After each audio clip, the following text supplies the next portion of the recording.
La herencia era toda mía, papá.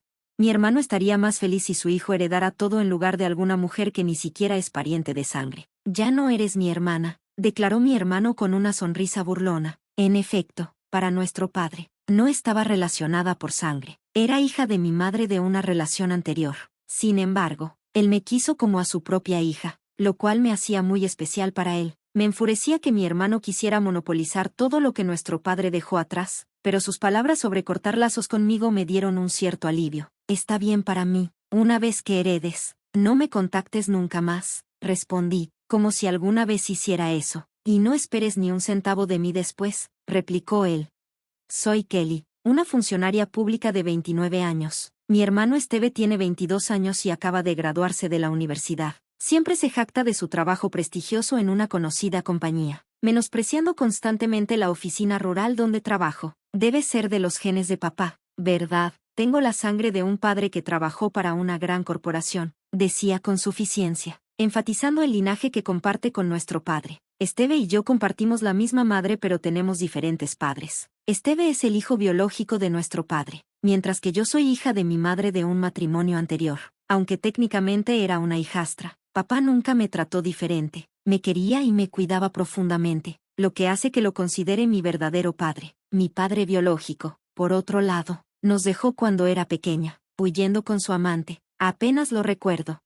Cuando Esteve era más joven, no le importaba nuestra diferencia de padres, pero todo cambió después de que nuestra madre falleció en un trágico accidente automovilístico cuando yo era adulta y Esteve todavía estaba en la escuela secundaria. En duelo y incapaz de sobrellevarlo, Esteve comenzó a culparme. En el funeral, gritó, ¿por qué mamá tuvo que morir? Debería haber sido tú. A nadie le importaría si la hijastra se fuera. Sus crueles palabras me dejaron en shock, pero me mantuve en silencio mientras papá, más enfadado que nunca, reprendía severamente a Esteve ese día. Cualquier afecto que tenía por mi hermano se desvaneció con los años. Nuestra relación se deterioró. Esteve parecía obsesionado con sobresalir académicamente, pero siempre fracasaba. No lograba ingresar a sus primeras opciones ni en la secundaria ni en la universidad. Como estudiante, no podía ganarme como empleada a tiempo completo y evitaba deportes o artes para evitar el fracaso. En su lugar, Esteve se concentraba en afirmar su estatus superior como hijo biológico de papá. Me provocaba constantemente diciendo, soy el verdadero hijo de papá, tú solo eres un forastero. Al principio, pensé que su comportamiento era el resultado de un duelo mal manejado, pero a medida que envejecía, sus palabras revelaban una verdadera malicia. Exhausta por sus provocaciones, comencé a evitarlo por completo. Cuando Esteve decidió quedarse en casa durante la universidad,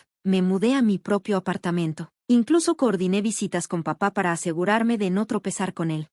4 años después, Esteve se graduó y consiguió un trabajo en una compañía respetable. Había preparado una corbata como regalo de graduación, pero decidí no dársela cuando me saludó con su arrogancia habitual. Por supuesto, conseguí un trabajo mejor que el tuyo. Tengo los genes de papá, dijo, claramente sin cambios después de su tiempo en la universidad. Seguí viviendo de manera independiente, trabajando como funcionaria pública mientras Esteve vivía con papá y se enfrentaba a los desafíos de ser un nuevo adulto en el mercado laboral. Desafortunadamente, esta etapa no duró mucho. Menos de un año después, papá enfermó gravemente y falleció repentinamente, dejándome sin tiempo para despedirme. En el funeral, asumí las responsabilidades de la principal doliente gracias a los planes meticulosos de papá. La mayoría de los arreglos fueron sencillos, excepto la herencia. Los únicos herederos éramos Esteve y yo, y sabía que la discusión llevaría a un conflicto, como era de esperar. Esteve llegó tarde a nuestra reunión sin siquiera disculparse e inmediatamente dijo,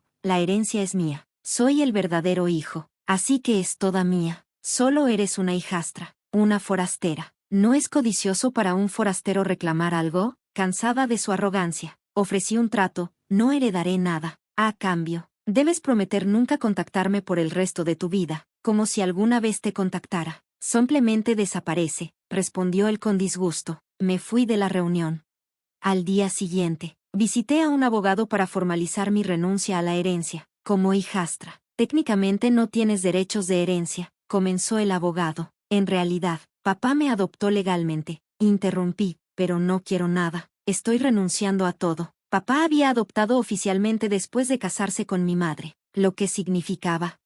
Yo tenía plenos derechos sobre la herencia. pero no quería nada que ver con las complicaciones de ser etiquetada como una hija legítima o como una hija de padrastro. Simplemente quería cortar todo vínculo y seguir adelante. Un mes después, el tribunal familiar finalizó mi renuncia. Finalmente, me sentí libre de las cargas de mi hermano y de la dinámica tóxica familiar.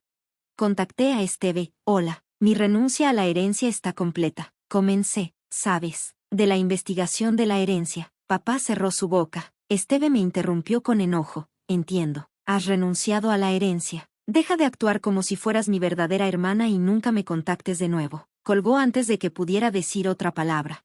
Suspiré profundamente, sabiendo cómo era Esteve. Solo era cuestión de tiempo antes de que regresara llorando por ayuda. Esa idea me hacía sentir aún peor. 3 meses después, comenzaron a llegar llamadas y correos electrónicos, numerosos y persistentes. Respondí a una de sus llamadas. Escuchando su voz exhausta al otro lado, «Necesito pedirte prestado algo de dinero», dijo. Papá tenía deudas y no puedo mantener los pagos. Ya usé todos sus ahorros, pero aún así no es suficiente.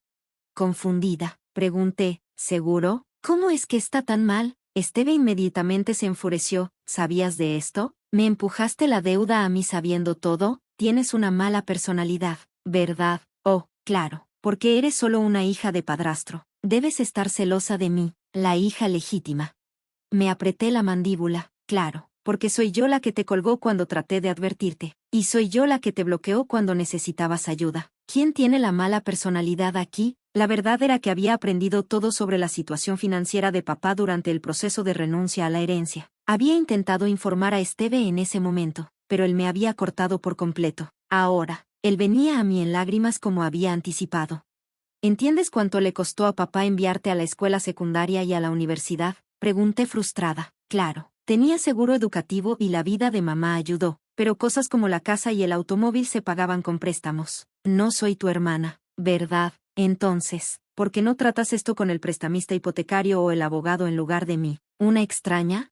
Esteve bufó con desdén. No te preocupes por los detalles pequeños. Además, te estoy tratando como a una hermana, aunque solo seas una hija de padrastro. Deberías estar contenta con eso. Vamos, Kelly, dame algo de dinero. Furiosa por su arrogancia, colgué la llamada bruscamente y bloqueé su número. Esteve no sabía dónde vivía, y me aseguré de no dejar pistas sobre mi hogar en la casa de papá, por si acaso. Incluso conseguí un nuevo teléfono, pero eso no evitó que Esteve apareciera. Kelly, por favor, necesito dinero. De lo contrario no puedo sobrevivir. Comenzó a mostrar signos de angustia genuina. Empezó a aparecer en la oficina de la ciudad donde trabajaba, sin su habitual arrogancia. Se veía genuinamente angustiado. Nos visitaba repetidamente, siempre durante las pausas para el almuerzo, como si se estuviera escapando de su trabajo. Los días que no venía, bombardeaba mi teléfono con llamadas, interrumpiendo mi trabajo. Le expliqué la situación a mi jefe, y me trasladaron a una posición administrativa. Pero el acoso de Esteve escaló. Comenzó a quedarse después del horario de cierre, esperando en el estacionamiento para confrontarme después del trabajo. Una tarde, finalmente tuve suficiente. Lo saqué del coche y le dije, para todo esto, no causes problemas en mi lugar de trabajo, le advertí. Ya consulté con las instituciones de préstamos y el abogado, respondió Esteve, con los brazos cruzados y la rabia reflejándose en sus ojos. La póliza de seguro de vida grupal cubrió la hipoteca, así que ya no tengo que pagar por la casa. El préstamo del automóvil es de unos 5,000 pesos y renegocié los pagos, pero ese no es el problema. Entonces, ¿cuál es el problema? Presioné. Esteve vaciló, mirando nerviosamente a su alrededor antes de finalmente admitir que papá tenía algunos ahorros, así que los gasté en varias cosas. Me excedí en el presupuesto. Luego pedí dinero prestado a un amigo, pero ahora no puedo devolverlo. Dice que lo estafé, y nadie más me prestará dinero. Si voy a un prestamista depredador, estaré en un problema aún mayor. Suspiré, con la cabeza latiendo. Su historia era complicada, pero la verdad era clara. Esteve se había metido en un lío financiero que él mismo había causado. ¿Así que me estás diciendo que seguiste pidiendo dinero prestado para pagar deudas y ahora estás atrapado? Pregunté. Exactamente, respondió con desesperación creciendo. Creo que ya estoy en la lista negra. Si lo pagas por mí, todo habrá terminado. Solo 88,000 pesos. Vamos, Kelly. Cuando extendió su mano hacia mí, lo aparté con brusquedad. No te daré ni un centavo, respondí fríamente. Esto es completamente tu culpa por gastar en exceso y pedir prestado a prestamistas depredadores. ¿Por qué debería limpiar tu desastre? Esteve me miró con odio. Su voz teñida de desprecio. ¿Es porque solo estamos medio relacionados? Las hijas de padrastro son las peores, tan egoístas y desagradables. Sin decir una palabra más, encendí el coche y arranqué. Esteve intentó aferrarse a la puerta, pero lo empujé lejos. Prometiste nunca contactarme de nuevo a cambio de la herencia. Le recordé. Has roto ese trato. Pediste dinero y me insultaste. No te debo nada. Si vuelves a aparecer, llamaré a la policía. Kelly, por favor, no lo dejé terminar. Arranqué y me alejé, dejándolo atrás en el estacionamiento. Esteve continuó acosando la ciudad después de eso, apareciendo sin ser invitado y esperando hasta que cerraran. Llamaba a múltiples departamentos, interrumpiendo su trabajo. No hacía un escándalo en los mostradores, así que reportarlo como una molestia era difícil. Finalmente, decidí que lo mejor era desaparecer. Expuse todo a recursos humanos y fui trasladada a una sucursal en la montaña. Era un lugar más tranquilo con menos residentes, pero el trabajo me parecía más satisfactorio. Nunca regresé a mi vieja oficina. No me arrepentí de cortar el lazo con Esteve, ni extrañé las complicaciones de ser etiquetada como hija de padrastro o como hija legítima. Libre al fin, podía concentrarme en construir una vida propia, lejos de la sombra de mi hermano.